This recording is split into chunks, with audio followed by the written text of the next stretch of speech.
the most disgusting thing I've ever done in my entire life?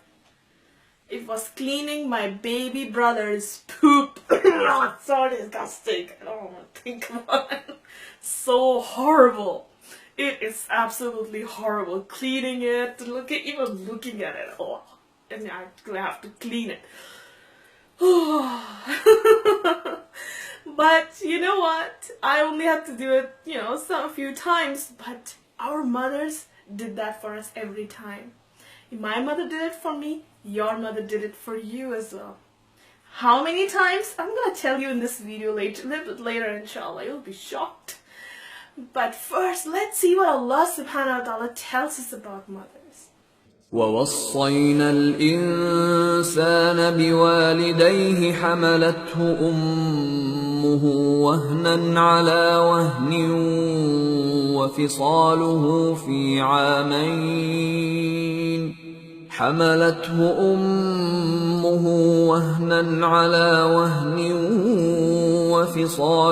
في عامين أن اشكر لي ولوالديك إلي المصير. And we have enjoined upon man care for his parents.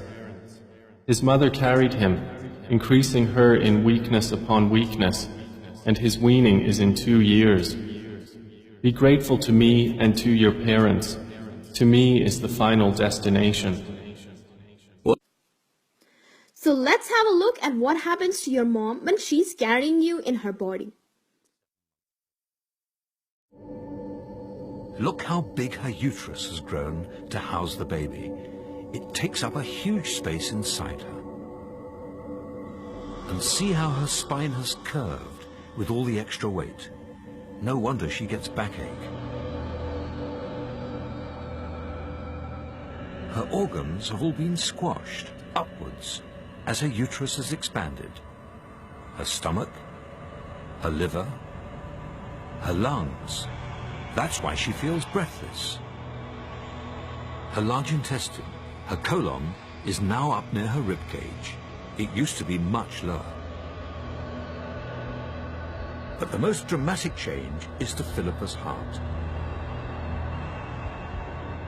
It has to work much harder, and to do that, it gets bigger. As it does, it's pushed out of its usual position, and it's tilted over to one side. Wow, she gets heartburn, back pain, she gets the cramps in her legs and they ache. For many, many days, she feels dizzy, sick, wanting to vomit. Her feet swell up. She gets nosebleed, problems in her mouth as well as her gums and teeth. Her veins become like this. She can't even sleep properly in her own bed. Everything gets a little harder because she has a whole baby inside her. She gets blood pressure problems. Of course, she becomes much fatter.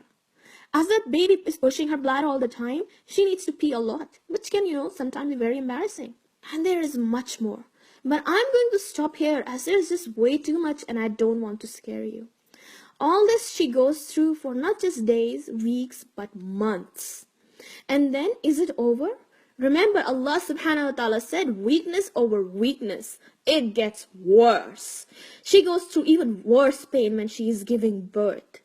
I don't know how to describe it. Somebody once said it's like a truck driving over your feet again and again and again. This is how one mom described it. She said it was like somebody was grabbing all my internal organs and pulling them. But she goes through all this just to bring you to this world. This is how much she already loves you before you even come to this world. And then you are here. Can she just chill now? Nope. Now she can't even sleep when she wants to, go to shopping or watch a movie, read a book, even go to toilet because you might start crying. Now she has to do everything according to you. Sleep when the baby sleeps, wake up when the baby wakes up. She had diapers to change, baby to feed, clothe, bathe, soothe the baby, plus all the chores she already had before you came. Of course, your dad helps, I hope, but some of these things only your mom can do. Do you know how many diapers a baby needs changing in a day? Let's see, a newborn requires 10 nappies in just one day. That's like changing a nappy every 2-3 hours, 70 times a week, over 3,000 times in the first year. And in total, before we get potty trained, we need more than 5,000 diapers. Have you thanked your mom at least 5,000 times for cleaning your poop? Then how about feeding? A baby needs to be fed 8 times a day. That's once again like every 2-3 hours she's feeding you. It's like all she can do is feed you, then a little while later you will poop and then feed you. And it's crazy. Then we start growing up and then she's practically going back to school with us. So she's like picking us up, homework, reminding us, helping us, managing lunches, uniforms, so much more. By the time you're 10 years old, your mom would have cooked more than 10,000 dinners and lunches for you.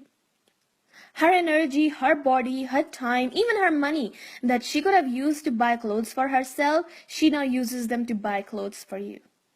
She doesn't do it for thank yous or anything.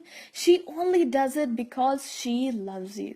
She does it in the hopes, simply hopes, of a good future with you. And her love for you is so strong that it helps her in doing all this. What about our love for her? Now, after all this, if this is how a child behaves with her mother, be rude to her.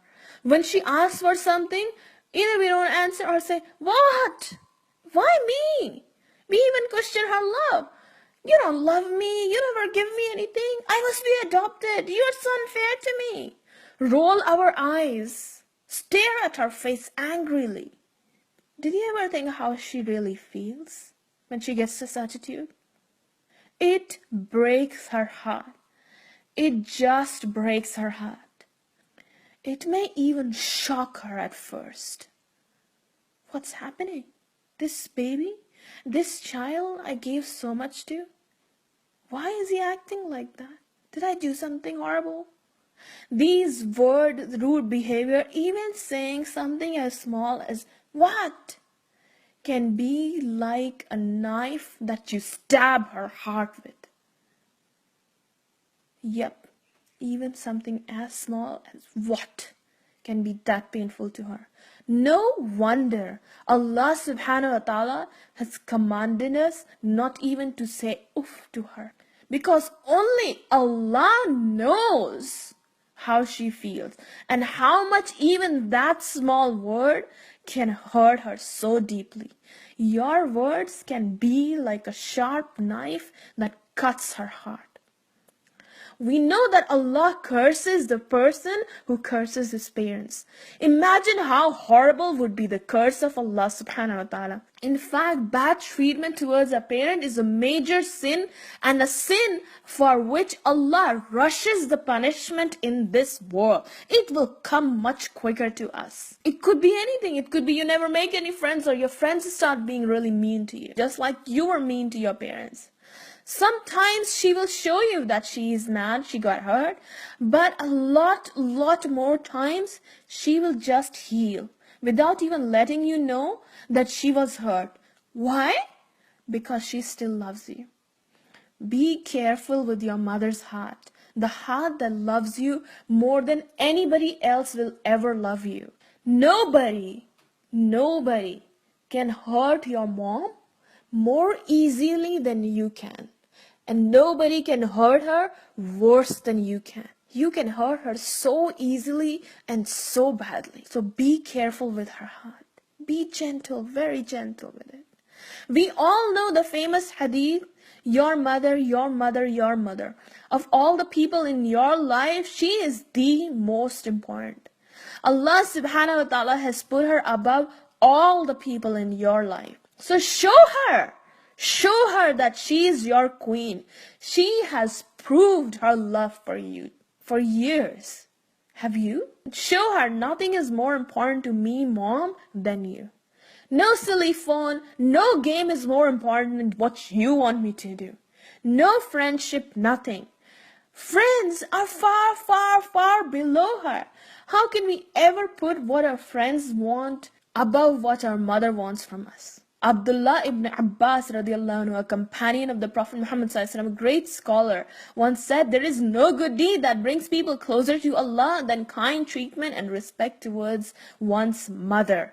She is like an express to Jannah, to Allah. Such an easy way. There is in fact a special gate of Jannah just for the people who were good to their parents. The middle gate of Jannah. Possibly, in fact, the very best gate of Jannah for the people who were good to their parents. I hope that you will be amongst the first people to enter from this wonderful middle gate of Jannah, honored in front of all humanity and honored by Allah subhanahu wa ta'ala in front of billions of angels, stepping into the middle gate of Jannah. This is the person who never even said uff to her parents or his parents. So many times in the Quran, Allah says, worship me, and straight after He says, be kind to your parents. It's like it's linked to each other. You gotta do both together. This is how important it is. Someone once asked the Prophet Muhammad ﷺ, what's the best deed I can do? The Prophet said, the best deed you can do is salah. Then the man asked, and after that, what's the next best thing? And he said, be kind to your parents. Incredible, isn't it? After salah, the best deed you can do is be kind to your parents. Not giving charity, not giving dawah, being a great leader. It is to be kind to your parents. Remember, your mother is the woman who gave up her dreams. Things she wanted to do, wishes she had in her heart, just so your dreams can come true. And day and night she works for you to have a good life. Doesn't she deserve the very best treatment from you? Does she deserve a what? A rolling of eyes? I'll do later. Never, never, never. Be gentle with her heart by using only sweet and gentle words with her.